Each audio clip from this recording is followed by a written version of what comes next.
J'ai toujours été prudente avec mes médicaments. Vivre avec une maladie auto-immune sévère signifie suivre un régime strict, même heure, même dosage, chaque jour, sans exception. Mais ce vendredi matin-là, j'ai senti que quelque chose n'allait pas au moment même où j'ai avalé mes pilules. Je m'appelle Kate Sullivan, et à 28 ans, j'ai passé la dernière décennie à gérer ma maladie tout en bâtissant une carrière réussie dans la recherche pharmaceutique. L'ironie de la situation ne m'échappe pas. Ma sœur Megan, de 2 ans ma cadette, a toujours été celle qui était en bonne santé, comme mes parents aiment à me le rappeler. Tu n'as pas l'air malade, disait Megan en levant les yeux au ciel chaque fois que je devais annuler nos projets à cause d'une poussée de la maladie. Tu fais juste du cinéma. Ce matin-là, alors que j'étais assise au comptoir de ma cuisine, ma gorge a commencé à me brûler immédiatement après avoir pris mes médicaments. La sensation était inconnue. Anormale. En quelques minutes, ma vision s'est brouillée et mes mains se sont mises à trembler. Quelque chose ne va pas. J'ai réussi à envoyer un texto à ma collègue Anna avant que mon téléphone ne glisse de mes doigts tremblants. La dernière chose dont je me souviens, c'est la voix de Megan, étonnamment proche, disant « Oh mon Dieu, je ne pensais pas que ce serait si grave. » Je me suis réveillée à l'hôpital 3 jours plus tard. Les néons grésillaient au-dessus de ma tête alors que mes parents se tenaient près de mon lit, leur visage tiré par l'inquiétude. Mais c'est le policier dans le coin de la pièce qui a attiré mon attention. « Mademoiselle Sullivan, dit-il en s'avançant. Nous devons vous poser quelques questions au sujet de votre sœur. » Quoi, à propos de Megan, ai-je croassé, ma gorge encore à vif. C'est à ce moment-là que ma mère a éclaté en sanglots. Ce n'était qu'une farce, sanglota-t-elle. Elle ne voulait pas faire de mal. Tu sais comment est Megan, toujours à faire des blagues. L'expression du policier se durcit. Madame, falsifier des médicaments sur ordonnance n'est pas une farce. C'est un crime. Les pièces du puzzle ont commencé à s'assembler dans mon esprit brumeux. La sensation de brûlure, la présence de Megan dans mon appartement ce matin-là, ces paroles alors que je perdais connaissance. Votre sœur a admis avoir échangé vos médicaments, a poursuivi le policier. Elle a prétendu qu'elle voulait seulement vous rendre assez malade pour que vous manquiez votre présentation au travail. La présentation, bien sûr. Je devais présenter les résultats de mes recherches au conseil d'administration ce matin-là. Des recherches qui auraient pu me valoir une promotion. Megan a récemment postulé pour un poste dans mon entreprise, bien qu'elle n'ait aucune expérience pertinente. Elle dit qu'elle a remplacé tes pilules par quelque chose d'inoffensif, intervint mon père. Juste de quoi te déranger l'estomac.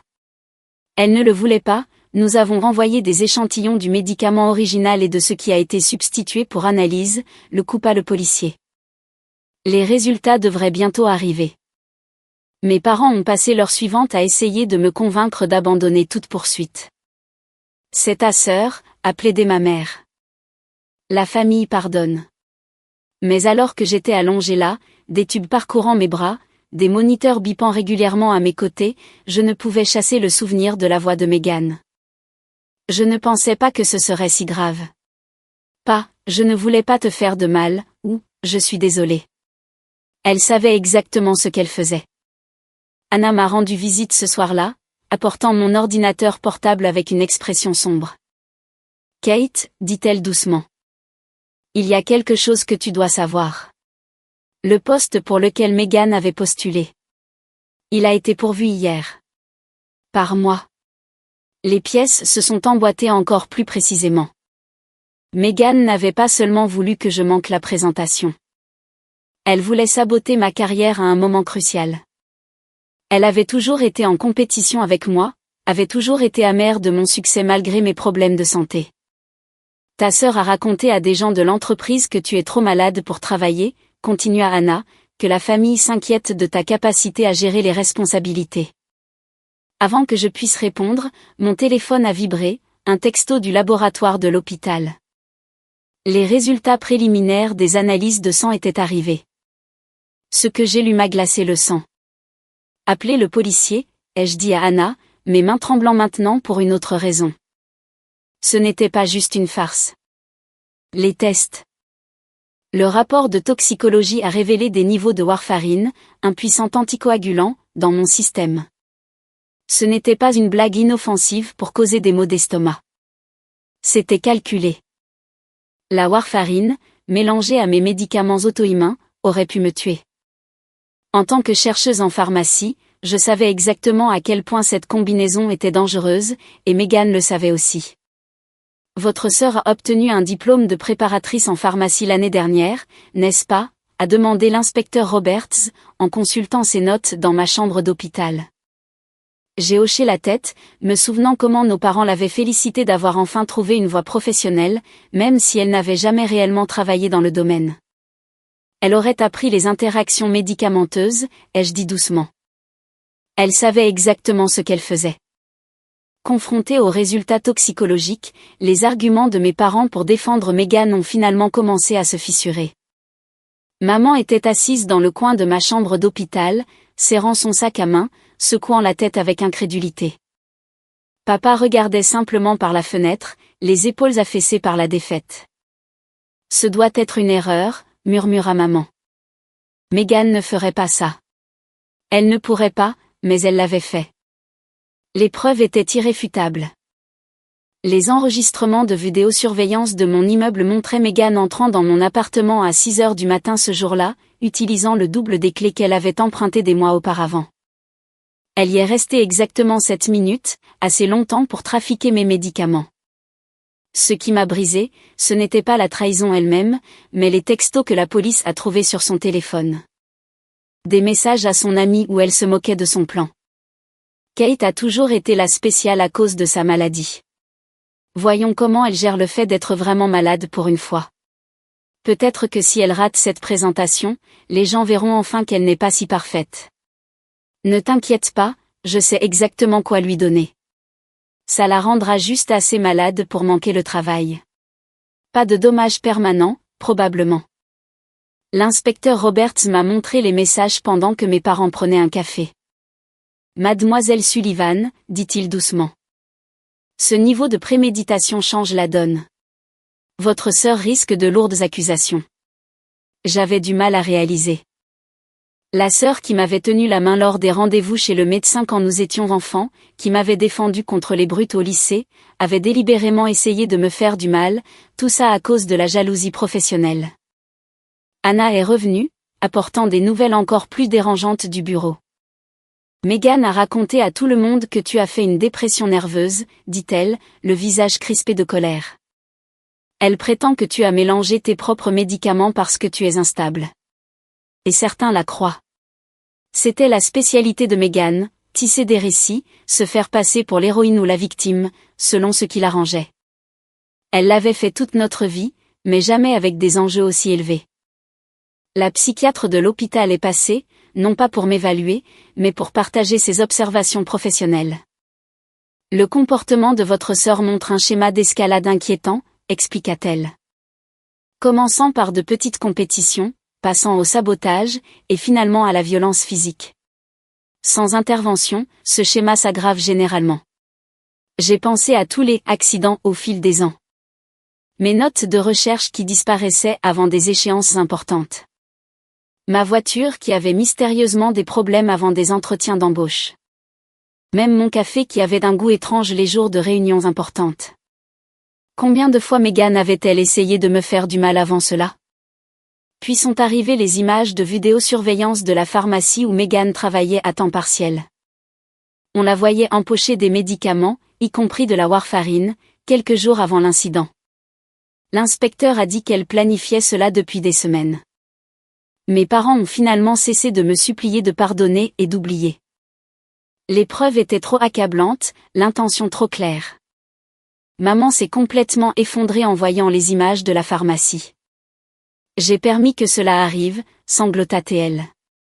Toujours à trouver des excuses pour son comportement. Toujours à te pousser à pardonner ces petites farces. Je n'ai pas vu ce qu'elle devenait. Papa, un juge à la retraite, avait juste l'air fatigué. J'aurais dû voir le schéma, dit-il. J'ai condamné des gens pour moins que ce qu'elle a fait, mais je n'ai jamais voulu croire que ma propre fille en était capable. L'hôpital préparait ma sortie, mais les médecins étaient inquiets de me renvoyer chez moi. Votre sœur est en liberté sous caution, a averti le docteur Patterson. Jusqu'au procès, vous devez être extrêmement prudente avec tout médicament, et vous ne devriez pas rester seule. Anna a immédiatement proposé sa chambre d'amis. Alors que je faisais mon sac d'hôpital, une dernière preuve est arrivée. Le laboratoire avait trouvé des traces d'autres médicaments dans mon système, remontant à des mois. De petites quantités, pas assez pour causer de graves dommages, mais assez pour me rendre malade de temps en temps. Megan n'avait pas seulement essayé de m'empoisonner une fois. Elle le faisait progressivement, testant le terrain, voyant jusqu'où elle pouvait aller. Cette pensée m'a rendu physiquement malade. Nous devrons ajouter ces découvertes aux accusations, a déclaré l'inspecteur Roberts en examinant le nouveau rapport. Ce n'était pas un incident isolé. C'était une campagne continue de préjudice délibéré. Mes mains tremblaient en signant la déclaration de police mise à jour. Ma sœur, ma propre chair et mon propre sang, m'avaient lentement empoisonné pendant des mois, et elle aurait continué si elle n'était pas devenue trop gourmande, si elle n'avait pas voulu causer un maximum de dégâts le jour de ma présentation. Alors que je me préparais à quitter l'hôpital, je ne pouvais m'empêcher de me demander ce que l'enquête révélerait d'autre. Le procès a été fixé 3 mois après ma sortie de l'hôpital. Pendant ce temps, des preuves plus troublantes ont émergé. L'enquête policière a découvert un journal dans l'appartement de Megan, un journal intime détaillé de ses tentatives de saboter non seulement ma carrière, mais ma vie. 15 mars, mis un peu d'IPC dans le café de Kate avant sa réunion du conseil. Elle a vomi devant tout le monde. Peut-être que maintenant ils verront qu'elle n'est pas si parfaite. 23 avril, mélanger un médicament dans sa bouteille d'eau avant son rendez-vous avec David. Il ne voudra pas sortir avec quelqu'un d'instable. Chaque entrée me retournait l'estomac. Les maladies mystérieuses, les relations ruinées, la malchance qui semblait me suivre. Tout cela, c'était Megan, essayant systématiquement de détruire chaque bonne chose dans ma vie. La procureure, Sarah Martinez, m'a convoqué à son bureau pour examiner les preuves. Le journal de votre sœur nous donne un dossier solide pour une tentative de meurtre avec préméditation, expliqua-t-elle. Mais il y a plus. Elle a sorti une pile de papier, des impressions de mai entre Megan et divers fournisseurs pharmaceutiques. Elle commandait des médicaments sous de faux prétextes depuis des mois, se constituant une collection de drogues qu'elle pouvait utiliser contre moi. Il ne s'agissait pas seulement de vous faire manquer le travail, a dit Martinez. Elle expérimentait, voyant quelle combinaison vous rendrait la plus malade sans éveiller les soupçons. Mes parents étaient assis en silence, abasourdis, tandis que les preuves s'accumulaient. Maman avait cessé de défendre Megan, passant plutôt des heures en thérapie pour essayer de comprendre comment elle avait pu manquer les signes. Papa s'est investi pour aider l'accusation, son expérience juridique étant enfin utilisée pour me protéger au lieu d'excuser Megan. Le matin du procès, j'étais assise dans les toilettes du palais de justice, essayant de calmer mes nerfs. Anna montait la garde à l'extérieur. Nous ne prenions toujours aucun risque avec ma sécurité. À travers la porte, j'ai entendu une voix familière. S'il vous plaît, j'ai juste besoin de lui parler. C'était Megan. Kate, s'il te plaît. Ils font paraître ça pire que ça ne l'était. La sécurité l'a éloignée, mais ces mots résonnaient dans ma tête. Même maintenant, face à de graves accusations, elle essayait de minimiser ce qu'elle avait fait. Dans la salle d'audience, j'ai témoigné à la barre et raconté mon histoire. J'ai décrit mon réveil à l'hôpital, l'apprentissage de l'empoisonnement, la découverte des mois de manipulation et d'abus. Megan était assise à la table de la défense, des larmes coulant sur son visage, jouant le rôle de la sœur repentante. Mais ensuite, l'accusation a joué son va-tout, un enregistrement de la prison où Megan était détenue après son arrestation. Elle parlait à une autre détenue, se moquant de ce qu'elle avait fait. Elle a toujours cru qu'elle était meilleure que moi avec son diplôme chic et son travail parfait, mais je lui ai montré. Tu aurais dû voir son visage quand elle a réalisé que quelque chose n'allait pas impayable. Les expressions des jurés se sont durcies. Les larmes de Megan se sont taries. Son avocat avait l'air de vouloir disparaître. Le verdict est tombé en moins de 2 heures. Coupable sur tous les chefs d'accusation. Tentative de meurtre, falsification de médicaments sur ordonnance, complot criminel continu.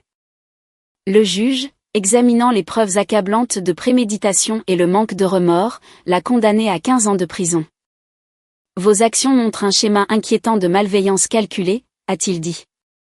Vous n'avez pas seulement essayé de nuire à votre sœur une fois. Vous vous êtes donné pour mission de détruire systématiquement sa vie. Le tribunal ne peut ignorer une telle cruauté délibérée. Alors qu'ils emmenaient Meghan, elle s'est tournée vers moi une dernière fois. Je te déteste, a-t-elle craché. Il faut toujours que tu gagnes, n'est-ce pas? Je n'ai pas répondu. Elle ne comprenait toujours pas. Il ne s'agissait pas de gagner ou de perdre. Il s'agissait de survie. L'après-coup a été à la fois guérissant et douloureux. Mes parents ont vendu leur maison, incapables de vivre avec les souvenirs. Maman a rejoint un groupe de soutien pour les familles de criminels condamnés. Papa a complètement quitté le droit, se concentrant plutôt sur la défense des victimes d'abus familiaux. Mon entreprise m'a soutenu tout au long de l'épreuve. Le conseil d'administration m'a non seulement accordé la promotion que je visais, mais a également mis en place de nouvelles mesures de sécurité pour protéger les informations médicales des employés. Un an après le procès, j'ai reçu une lettre du conseiller pénitentiaire de Meghan. Votre sœur ne montre toujours aucun remords sincère, disait-elle. Elle maintient que vous méritiez ce qu'elle vous a fait. Pour votre propre sécurité, je recommande de maintenir une séparation complète, même après sa libération éventuelle. J'ai demandé une ordonnance restrictive permanente le lendemain. Aujourd'hui, je suis plus forte, mais plus méfiante. Mes médicaments sont conservés dans un coffre-fort verrouillé. J'ai des caméras de sécurité chez moi et au bureau. Certains pourraient appeler cela de la paranoïa, mais j'appelle cela de la survie. La leçon la plus difficile n'a pas été d'apprendre que ma sœur a essayé de me tuer. C'était d'accepter que parfois, la famille, ce n'est pas une question de sang. C'est une question de qui veut vraiment vous voir survivre et vous épanouir. Anna, mes collègues, même mes parents à leur manière, ont prouvé que la famille peut être choisie. Quant à Meghan, je comprends enfin que le pardon n'est pas toujours la réponse. Parfois, c'est la justice.